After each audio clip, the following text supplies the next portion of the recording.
You have worn a mask. Long before the pandemic made it ordinary, masks were doing something far stranger, erasing who you are so something larger could step through instead.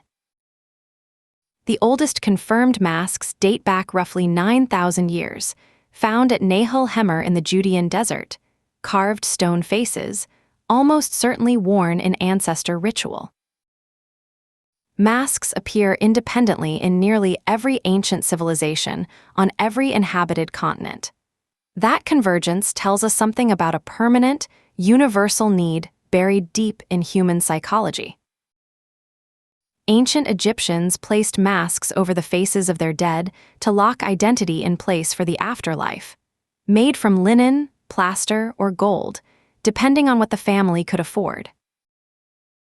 The most famous, Tutankhamun's funeral mask, crafted around 1323 BCE, cast in around 10 kilograms of solid gold. Howard Carter found it intact inside the tomb in 1922. Around the 5th century BCE, Athenian masks stopped belonging to the dead and started belonging to the living, specifically, to the stage, where everything was about to change. At the theater of Dionysus on the slopes of the Acropolis, actors wore large painted masks called prosopa, the Greek word for face. One actor could play several roles just by swapping them. Greek theater masks amplified sound. Wide-open mouths and hollow construction projected voices across open-air amphitheaters, seating up to 17,000 people. The mask was acoustic technology as much as costume. Every Greek mask fell into one of two archetypes, the upturned mouth of comedy or the downturned mouth of tragedy. Those two faces became the enduring symbol of theater itself. Rome adopted the tradition and called the mask persona, from a root meaning to sound through. And persona, the mask, is exactly where we get personality today. Aztec craftsmen created mosaic masks from turquoise, obsidian, and shell to embody gods during ceremony. Several survive in museum collections today, among the most technically extraordinary objects produced by any civilization. By the 14th century in Japan, a theatrical form called no had developed under the patronage of the Ashikaga shogunate. Its masked tradition would become one of the most refined in all of human history. No masks are carved from hinoki cypress by specialists called menache. A single mask takes months to complete, then is wrapped in silk and treated as a living object, never a prop. No masks carry deliberate ambiguity. Carved at a precise angle, the same mask smiles in bright light and weeps in shadow. A tilt of the actor's head shifts the emotion entirely. When a no actor dons the mask, they are said not to wear it, they become it. The transformation is considered spiritual. The actor disappears. The character arrives. The city of Venice had a social problem. By the 12th century, it was among Europe's most stratified cities. Nobles, merchants, and commoners strictly separated by law and custom. Venetian carnival solved it. At its height in the 18th century, carnival stretched across much of the year, and every citizen was required to wear a mask in public spaces. The most common Venetian mask was the botta, a white half-face with a jutting chin so the wearer could eat and drink without removal. Paired with a black cloak, every citizen looked identical. Under the botta, women entered casinos previously closed to them. Commoners addressed nobles as equals. The mask didn't just hide the face, it temporarily suspended the entire structure of Venetian society. Women also wore the morta, a small black oval held in place by a button clenched between the teeth, rendering the wearer completely mute. They called it simply the silent mask.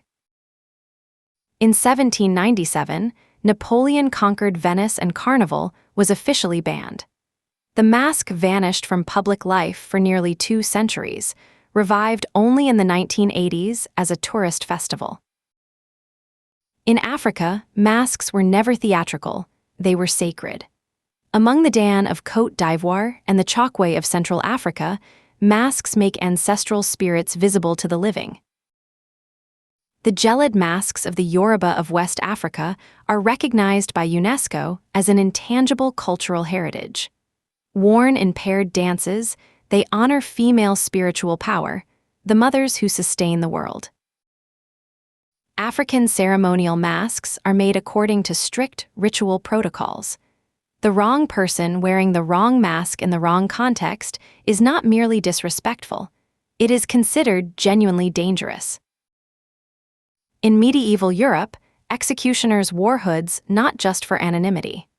The hoods signaled that the violence belonged to the state, not to the individual man raising the axe. In 1619, French physician Charles Delorme designed the plague doctor mask, a leather beak stuffed with aromatic herbs, worn under the theory that disease traveled through foul-smelling air. The beak was almost certainly useless against actual infection, but it served a psychological function. It marked the doctor as armored and separate, belonging to a different order of being than the dying. The Commedia dell'arte gave masks back to comedy. Characters like Arlecchino and Pantalone wore fixed leather half-masks for entire careers, masks that physically molded to their wearers' faces over time. Commedia troupes carried their masks across the Alps through the 16th and 17th centuries, shaping French pantomime, the Harlequin tradition, and the stock character types of modern comedy. By the 18th century, a purely functional mask arrived. The fencing mask, a wire mesh guard designed to make sword practice survivable. It established the mask as protective engineering rather than symbol. The First World War created the gas mask. When German forces released chlorine at Ypres in April 1915, Allied troops improvised from urine-soaked cloth. A working respirator followed within months. Around the same time, surgical masks entered operating theaters worldwide. Czech surgeon Jan Mikulicz-Radke had introduced a simple gauze face covering in 1897. By the 1920s, they were standard practice. In Mexico, lucha libre wrestlers have worn masks since the 1930s. Losing one in the ring and a puesta, a bet of the mask, ranks among the most consequential defeats a wrestler can suffer. In 1919, author Johnston McCulley created Zorro, a masked nobleman concealing his identity to fight injustice. It became popular fiction's first iconic masked hero, setting a template for a century to come. Batman followed in 1939, Spider-Man in 1962. The superhero mask borrowed from every ancestor: Greek persona, Venetian anonymity, the spiritual transformation of No. The mask still meant the same thing: become something larger. Crime films gave the mask to criminals.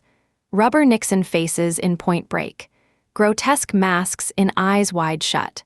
The mask became cinematic shorthand for collective anonymity, individuals dissolving into one nameless force.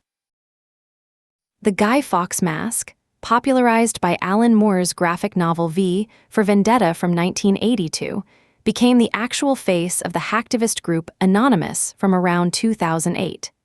Fictional protest had become real protest. In 1959, Montreal Canadiens goalie Jacques Plante strapped on a fiberglass mask after a facial injury. His coach demanded he remove it. Plante refused. Barefaced goalies disappeared from hockey within a decade. By the 1950s, Halloween masks were a mass-market industry in America. Rubber and plastic faces sold in drugstores every October. The ancient ritual of transformation had become a children's commercial event. In 2020, COVID-19 put masks on more human faces simultaneously than any event in recorded history. Supply chains broke. The mask became the most politically charged object in daily life. The debates that followed, freedom versus protection, identity versus anonymity, echoed arguments made about masks for 2,000 years. Venice worried masks let citizens break the law. Nothing about it was new. Every culture that invented masks arrived at the same insight. The face is the self. Cover it, and something shifts in the wearer, in the observer, in the space between them. Like the no mask that smiles in one light and weeps in another, all masks hold two truths. They conceal and they reveal. What steps through may be truer than the face behind it. From carved stone in the ancient world to surgical polypropylene today, the mask has outlasted every era because it serves something permanent in human psychology: the need to step outside the ordinary self. The mask you wore last week carries thousands of years of meaning. It is one of the oldest ritual technologies we possess, and we keep finding new reasons to reach for it. This is Origins. Subscribe and come back tomorrow. There's a new origin every single morning.